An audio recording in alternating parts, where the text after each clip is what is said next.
देखते हैं कि आपका विश्वास कितना है, और जो कोई उसके ऊपर विश्वास करता है वो परमेश्वर की महिमा को देखता है। और परमेश्वर ने इस बहन की जिंदगी में बहुत ही बड़ा और अद्भुत काम किया। तो आइए इस बहन के जीवन में हुए अद्भुत काम को देखते हैं। सबको जय मसीह की। मेरा नाम प्रियंका मोहन बोरगे है और मैं पुणे महाराष्ट्र की रहने वाली हूँ और मैं अपने जीवन की सबसे बड़ी गवाही देने जा रही हूँ। 2012 में किसी ने मेरे ऊपर जादू टोना किया था। उसके वजह से मेरे पर शैतानी प्रभाव होता था और अलग अलग सपने मुझे आते थे, जिस सपनों में मुझे अटैक होते थे, जो कहता था कि मैं तुझे मार दूंगा, मैं तुझे जीने नहीं दूंगा। और जब भी मैं उठने की कोशिश करती थी तो मैं उठ नहीं पाती थी, मैं बोलने की कोशिश करती तो मुझे बोलने नहीं आता था। मैं आवाज़ लगाती थी घर वालों के लोगों का, तब आवाज़ नहीं निकलती थी। इसी के साथ साथ मैं बीमार रहने लगी और फिर उसमें मुझे बुखार आती थी, सर्दी होती थी, बॉडी पेन होता था और मैं कमज़ोरी लगती थी, मेरा सर हेवी होता था और मैं उल्टी करती थी। जो भी खाना खाती थी वो मुझे पचता नहीं था। फिर मेरे मम्मी ने मुझे लोकल डॉक्टर के पास लेके गई। उन्होंने मुझे ड्रिप लगाया और दवाई दिया, लेकिन उस दवाई का, उस ड्रिप का मुझ पर कोई तरह से असर नहीं हो रहा था। धीरे धीरे मेरी तबीयत और ज़्यादा ख़राब होने लगी और फिर मेरे खांसी आने लगी मुझे, और फिर मेरे गले में कफ होना हुआ और मेरे छाती में पूरा कफ भर गया। और जब भी खांसती थी तो मेरा पेट दर्द करता था, मेरा सर दर्द करता था, मेरी बॉडी पेन करती थी। फिर मेरे मम्मी ने पुणे के गवर्नमेंट हॉस्पिटल में मुझे ले गई और फिर वहाँ पे मेरी चेकअप हो गई, ब्लड की और एक्सरे की। तब उस टेस्ट में पता चला कि मुझे टीबी हो चुकी है। फिर डॉक्टर ने मुझे मेडिसिन देकर घर भेज दिया और मैं घर गई। तब मैं पूरी तरह से टूट चुकी थी, निराश हो चुकी थी और मुझे कोई जीने की उम्मीद नहीं थी। उसी रात मुझे ऐसे लगा कि मैं मर जाऊं और अपना जीवन ख़त्म कर दो। और उसी रात मैंने जहर लाकर मैं खाने की कोशिश किया और ख़ुद को ख़त्म करने की कोशिश किया। इस दौरान मैं कमरे में बिल्कुल अकेली थी, क्योंकि डॉक्टर ने बोला था कि मुझे अकेला रहना होगा। और मेरा खाना वाना अलग था, मेरा खाने की थाली अलग थी, मेरा बिस्तर अलग था, मेरे कपड़े अलग थे। उस टाइम मैं बिल्कुल भी अकेला महसूस करने लगी और उस टाइम मेरे बाल झड़ने लगे और मुझे कमज़ोरी आने लगी, मुझे चलने में प्रॉब्लम होने लगी, मुझे बात करने में प्रॉब्लम हुई। और वॉशरूम भी मैं अकेले अपने आप से नहीं जा पाती थी, क्योंकि मुझे उठने बैठने नहीं होता था। तो मेरी मम्मी मुझे वॉशरूम ले जाना आना, सब कुछ नहलाना मेरी माँ करती थी। इस दौरान मुझे चमड़ी का रोग हो गया और उस चमड़ी के रोग के कारण मेरी स्किन काली होने लगी और ये धीरे धीरे पूरे बॉडी में मेरे फैल गया। और पूरे बॉडी में फैलने के बाद मुझे इचिंग होने लगा और उसके बाद उससे स्किन निकलने लगी और चमड़ी दिन ब दिन ज़्यादा गिरने लगी और मैं बहुत वीकनेस फील करने लगी। और मैं कोई कपड़े पहनने की कोशिश करती थी, मैं कपड़े नहीं पहन पाती थी। मेरे लगातार इलाज चल रहे थे और दवाई खा रही थी, लेकिन मेरे में कोई किसी तरह का सुधार नहीं आ रहा था। इसी तरह मैं पूरी तरह से टूट चुकी, निराश हो चुकी बीमारों के कारण, और मैं खुद को कमज़ोर महसूस करने लगी। और फिर मेरे दिल में बार बार आता था कि मैं अगर जीकर भी कोई मतलब नहीं है, खुद को ख़त्म कर लूँ। और मैं पहली कोशिश किया कि हाथ को काट लेना और ख़त्म कर लो, और दूसरी बार फिर कोशिश किया मैं नदी पर जाकर अपनी जीवन ख़त्म कर दूँ। और तीसरी बार फिर मैंने कोशिश किया कि जहर खा के खुद को ख़त्म कर दूँ। मैं सैलून में काम करती थी और मैं इसी फील्ड में अपना करियर बनाना चाहती थी। इन बीमारियों की वजह से मुझे ये काम भी छोड़ना पड़ा। मेरी पूरी तरह से जीने की उम्मीद टूट चुकी थी। उस दौरान मैं एक बहन के घर गई। उस दौरान मुझे एक विश्वासु सिस्टर मिली और उसने मुझे अंकुर मिनिस्ट्री के बारे में बताया कि वहाँ पे परमेश्वर बड़े बड़े काम करता है और अद्भुत चमत्कार होते हैं। अगर तू वहाँ पे आएगी तो तेरी भी लाइफ चेंज हो जाएगी और तेरे जीवन में बड़े बड़े काम होगा। फिर उनके साथ अंकुर मिनिस्ट्री की पुणे ब्रांच में मैं उनके साथ गई और वहाँ पे मैंने लोगों की बड़े बड़े टेस्टिमनी सुना, बड़े बड़े चमत्कार मैंने अपने आंखों से देखा। तो मुझे भी लगा कि मेरा भी विश्वास बढ़ गया और मुझे लगा कि मैं भी इस में से पूरी तरह से चंगी हो पाऊंगी। फिर मैं लगातार अंकुर नूरुल्लाह मिनिस्ट्री के पूना ब्रांच में जुड़ी रही और हर संडे में जाती रही और मैं सेवा करती रही। फिर एक दिन मैं मंगलवार के दिन खामरा चर्च आई और काउंसलिंग के टीम से मिली और उनको अपना सारा प्रॉब्लम मैंने बताया। फिर उन्होंने मेरी बात ध्यान से सुना और मेरा ले हैंड का कार्ड बना के दिया। फिर 10 अक्टूबर 2024 को मैं खामरा चर्च आई और परमेश्वर के दासी ने मेरे ऊपर ले हैंड किया।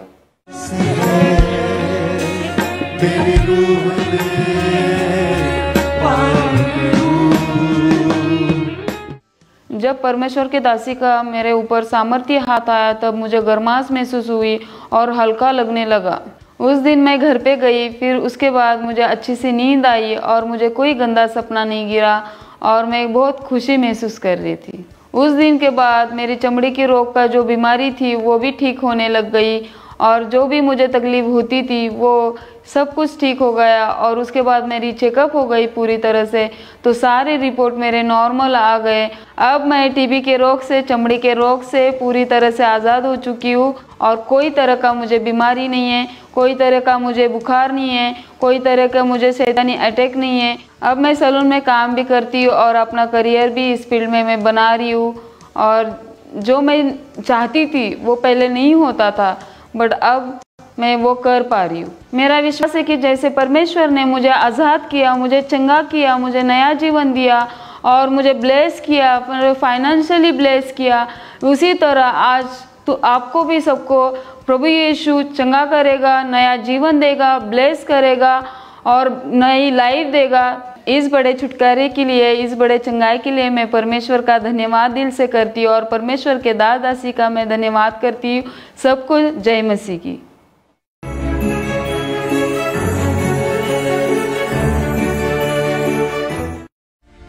आज आप एक ऐसी गवाही सुनेंगे जिसको सुनने के दौरान आपका विश्वास परमेश्वर के ऊपर बहुत ज्यादा बढ़ जाएगा। जैसा कि परमेश्वर के वचन में लिखा है यशाया 61 उसकी 7 आयत में, तुम्हारी नामधराई के बदले दुगना भाग मिलेगा, अनादर के बदले तुम अपने भाग के कारण जय जयकार करोगे, तुम अपने देश में दुगने भाग के अधिकारी होगे और सदा आनंदित बने रहोगे। हालेलुया।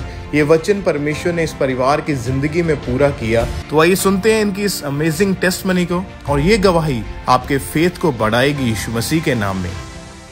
हालेलुया। सारे जय मसीह दी। मेरा नाम अमरजीत कौर है, मोगा शहर की रहने वाली हाँ। मैं आपके जीवन की बहुत बड़ी गवाही देने जा रही हूँ। 2008 च मेरा विआह है, उस तो बाद मेरे 2 बेटियां हुई।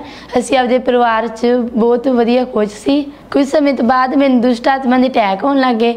जे मैं सोना तो मैनूं गंदे गंदे सुपने होने, सप दिसने भी जिवें कोई चीज़ ने मैनूं एवें घुट लिया गा। तो जे मैनूं डर बहुत लगता हुंदा सी, जे मैं सौ नहीं सकती हुंदी सी, ते जिवें सामने दिसी जांदे सी मैं उन्होंने बुला भी नहीं सकती सी भी मैं उन्होंने बुला लवां। भी अक्खां तो मेरियां खुल्लियां हुंदियां सीगियां पर मैं बोल लिया नहीं जाता हुंदा सी, ना ही मेरे तो हाथ हिलदा सीगा भी जिवें एकदम ही कोई चीज़ मैनूं घुट लैंदी सी। कुछ समय पा के जो तीजी बारी मैं मेरे हसबैंड ने बेबी प्लान किया तो फिर 2015 च मैं फिर प्रेगनेंट हुई। तीसरी बारी जो मैं फिर प्रेगनेंट हुई तो फिर मैं तो मेरा हसबैंड बहुत भी खुश सीगे। फिर 2 महीने मेरी प्रेगनेंसी सही सी। तीसरे महीना जो शुरू होया तो उदों मैनूं ब्लीडिंग पैन लग गई। जो मैनूं ब्लीडिंग स्टार्ट हुई तो मैं हसबैंड ने दस्सिया, वो मैं डॉक्टर को लै गए। डॉक्टर ने चेक करके कहा भी तुहाडा मिसकैरेज हो गया। जो मेरा मिसकैरेज होया तो मेरे हसबैंड भी बहुत उदास होए, मैं भी बहुत उदास होईगी। कुछ समय तो बाद मैं और मेरे हसबैंड ने दोबारा बेबी प्लान किया तो 2016 च मैं चौथी बार प्रेगनेंट हुई। जो मैं चौथी बारी प्रेगनेंट हुई हाँ तो सेम ही 1.5 महीने बाद सेम ही मेरे उदा ब्लीडिंग पैन लगी। फिर डॉक्टर को उन्हें चेक किया भी तुहाडा फिर मिसकैरेज हो गया। जो इस बार भी मेरा मिसकैरेज हो गया। फिर मैं डॉक्टर ने पूछा भी मेरे बार बार इदा क्यों होंदा है। और डॉक्टर ने कहा तुसीं टेस्ट कराओ। जो टेस्ट कराए तो उन्होंने कहा भी तुहाडी बच्चेदानी बहुत ज़्यादा कमज़ोर आ, भी तुसीं बच्चा नहीं भी लै सकते। जो प्रेगनेंट हो भी गए तो तुहाडा बच्चा सही नहीं रहना, फिर तुहाडा मिसकैरेज हो जाना। जो डॉक्टर ने मैंने ये गल कही तो मेरा मन बहुत ज़्यादा दुखी सी। इसी पहले भी 3 भैणां सीगियां ते फिर मेरे भी 2 बेटियां हुई सी। मेरे मन की इच्छा सी भी मेरा भी कोई बेटा हुंदा। ਲੋਕੀ ਮੈਨੂੰ ਕਹਿੰਦੇ ਪਹਿਲੇ ਨਾ ਇਹਦੇ ਮਾਂ ਕੋਲ ਬੇਟਾ ਹੋਇਆ ਤੇ ਨਾ ਇਹਦੀ ਧੀ ਕੋਲ, ਸਾਰੇ ਮੈਂ ਇਦਾਂ ਕਰਕੇ ਮੇਨੇ ਮਾਰਦੇ ਸੀਗੇ ਤੇ ਅਸੀਂ ਬਹੁਤ ਪਰੇਸ਼ਾਨ ਸੀ ਤੇ ਮੈਂ ਆਪਦੇ ਪਰਿਵਾਰ 'ਚ ਖੁਸ਼ ਸੀ। ਫਿਰ ਵੀ ਕਿਤੇ ਨਾ ਕਿਤੇ ਮਨ ਦੁਖੀ ਸੀ ਵੀ ਪਹਿਲਾਂ ਮੇਰੇ ਬ੍ਰਦਰ ਵੀ ਨਹੀਂ ਗਾ ਤੇ ਹੁਣ ਮੇਰੇ ਵੀ ਬੇਟਾ ਵੀ ਨਹੀਂ ਹੋਇਆ। ਇਸ ਗੱਲੋਂ ਮੇਰਾ ਸਾਡਾ ਮਨ ਬਹੁਤ ਜ਼ਿਆਦਾ ਉਦਾਸ ਰਹਿੰਦਾ ਸੀ। ਜਦੋਂ ਮੈਂ ਇਕੱਲੀ ਹੋਣਾ ਸੀ ਫਿਰ ਮੈਂ ਰੋਣਾ ਮੇਰੇ ਬੇਟਾ ਹੋਊਗਾ ਕਿ ਨਹੀਂ ਹੋਊਗਾ ਤੇ ਮੈਂ ਪੂਰੀ ਉਮੀਦ ਛੱਡ ਚੁੱਕੀ ਸੀ ਕਿ ਵੀ ਮੇਰੇ ਬੇਟਾ ਹੋਣਾ ਨਹੀਂ ਗਾ। ਮੈਂ ਤੇ ਮੇਰੇ ਹਸਬੈਂਡ ਸੋਚਦੇ ਸੀ ਤੇ ਜੇ ਸਾਡੇ ਬੇਟਾ ਨਾ ਹੋਇਆ ਤੇ ਫਿਰ ਅਸੀਂ ਕੀ ਕਰਾਂਗੇ, ਸਾਡੀਆਂ ਕੁੜੀਆਂ ਦੀ ਤਾਂ ਮੈਰਿਜ ਹੋ ਜਾਣੀ, ਫਿਰ ਸਾਡਾ ਵੰਸ਼ ਅੱਗੇ ਕਿਵੇਂ ਵਧੇਗਾ, ਫਿਰ ਅਸੀਂ ਇਕੱਲੇ ਹੀ ਰਹਿ ਜਾਾਂਗੇ। ਇਦਾਂ ਹੀ ਸੋਚਦੇ ਹੁੰਦੇ ਸੀ। ਬੇਟੀਆਂ ਨਾਲ ਤਾਂ ਅਸੀਂ ਬਹੁਤ ਖੁਸ਼ ਸੀ। ਸਾਡੇ ਮਨ ਦੀ ਇੱਛਾ ਜੀ ਸਾਡੇ ਵੀ ਇੱਕ ਬੇਟਾ ਹੋ ਜਾਵੇ ਤੇ ਸਾਡੀ ਫੈਮਿਲੀ ਜਿਹੜੀ ਕੰਪਲੀਟ ਹੋ ਜਾਵੇ। ਸਾਡੀ ਗਵਾਂਢੀਆਂ ਤੇ ਇੱਕ ਸਿਸਟਰ ਸੀਗੀ, ਉਹਨੇ ਮੈਨੂੰ ਖਾਬਰਾ ਚਰਚ ਬਾਰੇ ਦੱਸਿਆ, ਕਹਿੰਦਾ ਤੁਸੀਂ ਉੱਥੇ ਜਾ ਕੇ ਵੇਖੋ, ਪ੍ਰਭੂ ਉੱਥੇ ਬਹੁਤ ਵੱਡੇ ਕੰਮ ਕਰਦਾ। ਜਦੋਂ ਉਹਨਾਂ ਦੇ ਕਹਿਣ ਤੇ ਮੈਂ ਪਹਿਲੀ ਵਾਰੀ ਖਾਬਰਾ ਚਰਚ ਆਈ, ਮੈਂ ਆਰਾਧਨਾ ਸੁਣੀ, ਗਵਾਹੀਆਂ ਸੁਣ ਕੇ ਮੇਰਾ ਵੀ ਵਿਸ਼ਵਾਸ ਹੈ ਪ੍ਰਭੂ ਵੀ ਮੈਨੂੰ ਜ਼ਰੂਰ ਬਲੈਸ ਕਰੂਗਾ। ਫਿਰ ਮੈਂ ਲਗਾਤਾਰ ਖਾਬਰਾ ਚਰਚ ਨਾਲ ਜੁੜੀ ਰਹੀ। ਜੋ ਵੀ ਰੱਬ ਦੇ ਦਾਸ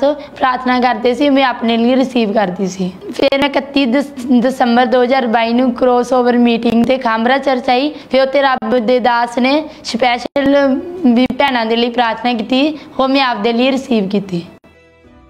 आज के बाद जब तुम यहां से जाओगे तो ये जिम्मेवारी के साथ जाओगे कि मेरी टेस्टिमनी की जिम्मेवारी भी मेरी है। वो कहता मैं उन चीजों के नाम ऐसे लेता हूं जैसे कि जो नहीं, मैं उनके नाम ऐसे लेता हूं जैसे कि हैं, वो हैं। अगले साल मैंने कहा अगले साल आपका बेबी आपके पास होगा जो कभी नहीं आया था। आपका ब्रेक थ्रू आपके पास होगा जिसके आप वेट कर रहे हैं। आमीन। चाहिए बरकत तुम्हारी है चर्च। ਜਦੋਂ ਮੈਂ ਉਸ ਪ੍ਰਾਰਥਨਾ ਨੂੰ ਵਿਸ਼ਵਾਸ ਤੋਂ ਆਪਦੇ ਲਈ ਰਿਸੀਵ ਕੀਤਾ ਤੇ ਮੈਨੂੰ ਪਵਿੱਤਰ ਆਤਮਾ ਨੇ ਛੂਇਆ ਤੇ ਮੈਨੂੰ ਮੇਰੇ ਸਰੀਰ 'ਚ ਇੱਕਦਮ ਠੰਡਕ ਮਹਿਸੂਸ ਹੋਈ। ਜਦ ਮੈਂ ਘਰੇ ਗਈ ਤੇ ਮੈਂ ਵਧੀਆ ਨੀਂਦ ਸੁੱਤੀ, ਮੈਨੂੰ ਕੋਈ ਦਵਾ ਨਹੀਂ ਤੇ ਕੋਈ ਵੀ ਮੈਨੂੰ ਡਰਾਵਨਾ ਸੁਪਨਾ ਨਹੀਂ ਆਇਆ। ਕੁਛ ਦਿਨਾਂ ਬਾਅਦ ਜਦੋਂ ਪ੍ਰੈਗਨੈਂਸੀ ਟੈਸਟ ਕੀਤਾ ਤਾਂ ਮੈਂ ਪ੍ਰੈਗਨੈਂਟ ਸੀ। ਜਦੋਂ ਮੈਂ ਇਸ ਵਾਰ ਪ੍ਰੈਗਨੈਂਟ ਹੋਈ ਤੇ ਮੈਨੂੰ ਪ੍ਰਭੂ ਤੇ ਪੂਰਾ ਭਰੋਸਾ ਸੀਗਾ ਵੀ ਐਤਕੀ ਮੈਨੂੰ ਪ੍ਰਭੂ ਸੰਭਾਲ ਕੇ ਰੱਖੂਗਾ। ਫਿਰ 9 ਮਹੀਨੇ ਪ੍ਰਭੂ ਨੇ ਮੈਨੂੰ ਸੰਭਾਲ ਕੇ ਰੱਖਿਆ। ਫਿਰ 22 ਅਕਤੂਬਰ 2023 'ਚ ਮੈਨੂੰ ਪ੍ਰਭੂ ਨੇ ਸੁੰਦਰ ਬੇਟੇ ਦੇ ਨਾਲ ਬਲੈਸ ਕੀਤਾ। ਜੇ ਪਹਿਲੀ ਵਾਰੀ ਮੈਂ ਆਪਦੇ ਬੇਟੇ ਨੂੰ ਆਪਦੀ ਗੋਦ ਦੇ ਵਿੱਚ ਚੁੱਕਿਆ ਤੇ ਮੈਨੂੰ ਬੜੀ ਖੁਸ਼ ਹੋਈ ਤੇ ਮੇਰਾ ਪੂਰਾ ਪਰਿਵਾਰ ਵੀ ਬਹੁਤ ਖੁਸ਼ ਸੀ। ਹੁਣ ਅਸੀਂ ਆਪਦੇ ਬੇਟੇ ਨੂੰ ਲੈ ਕੇ ਬਹੁਤ ਜ਼ਿਆਦਾ ਖੁਸ਼ ਹਾਂ। ਸਾਡਾ ਪਰਿਵਾਰ ਬਹੁਤ ਖੁਸ਼ ਹੈ ਤੇ ਮੇਰੀਆਂ ਬੇਟੀਆਂ ਵੀ ਬਹੁਤ ਖੁਸ਼ ਹੈ। ਪ੍ਰਭੂ ਦਾ ਧੰਨਵਾਦ ਕਰਦੇ ਹਾਂ, ਪ੍ਰਭੂ ਨੇ ਸਾਡੀ ਫੈਮਿਲੀ ਨੂੰ ਕੰਪਲੀਟ ਕੀਤਾ। ਜਿਹੜੇ ਲੋਕ ਵੀ ਸਾਨੂੰ ਮਿਹਣੇ ਮਾਰਦੇ ਸੀਗੇ ਵੀ ਕਹਿੰਦੇ ਤੁਹਾਡੇ ਬੇਟਾ ਹੋ ਹੀ ਨਹੀਂ ਸਕਦਾ, ਉਹ ਵੀ ਲੋਕ ਹੈਰਾਨ ਨੇ ਵੀ ਤੁਹਾਨੂੰ ਬੇਟਾ ਕਿਵੇਂ ਹੋ ਸਕਦਾ ਹੈਗਾ। ਫਿਰ ਅਸੀਂ ਉਹਨਾਂ ਨੂੰ ਦੱਸਦੇ ਆ ਸਾਡੇ ਜਿੰਦਾ ਪਰਮੇਸ਼ਵਰ ਨੇ ਸਾਨੂੰ ਬੇਟੇ ਨਾਲ ਬਲੈਸ ਕੀਤਾ ਹੈਗਾ। ਅਸੀਂ ਪਹਿਲਾਂ ਅਸੀਂ 3 ਭੈਣਾਂ ਸੀਗੀਆਂ, ਫਿਰ ਮੇਰੇ ਵੀ 2 ਬੇਟੀਆਂ ਸੀ। ਫਿਰ ਮੈਂ ਚਰਚ ਆਈ ਤੇ ਫਿਰ ਪ੍ਰਭੂ ਨੇ ਮੈਨੂੰ ਬੇਟੇ ਦੇ ਨਾਲ ਬਲੈਸ ਕੀਤਾ। ਫਿਰ ਮੇਰੀ ਛੋਟੀ ਭੈਣ ਨੂੰ ਵੀ ਬੇਟਾ ਦਿੱਤਾ। ਜਿਹੜਾ ਸ਼ਰਾਬ ਸੀਗਾ ਸਾਡਾ ਪੀੜ੍ਹੀਆਂ ਤੋਂ ਪ੍ਰਮੇਸ਼ਵਰ ਨੇ ਤੋੜ ਦਿੱਤਾ। ਅਸੀਂ ਪ੍ਰਭੂ ਦਾ ਤਹਿ ਦਿਲ ਤੋਂ ਧੰਨਵਾਦ ਕਰਦੇ। ਜਿਨ੍ਹਾਂ ਭੈਣਾਂ ਕੋਲ ਅੱਜ ਵੀ ਬੇਬੀ ਨਹੀਂ, ਮੈਂ ਉਹਨਾਂ ਨੂੰ ਕਹਿਣਾ ਚਾਹੁੰਦੀ ਹਾਂ ਤੁਸੀਂ ਇੱਕ ਜੀਵਿਤ ਚਰਚ ਦਾ ਹਿੱਸਾ ਬਣੋ ਤੇ ਪ੍ਰਭੂ ਤੇ ਵਿਸ਼ਵਾਸ ਰੱਖੋ। ਜਿਸ ਤਰ੍ਹਾਂ ਪ੍ਰਭੂ ਨੇ ਮੈਨੂੰ ਬੇਟੇ ਨਾਲ ਬਲੈਸ ਕੀਤਾ ਉਹ ਤੁਹਾਨੂੰ ਵੀ ਕਰੇ।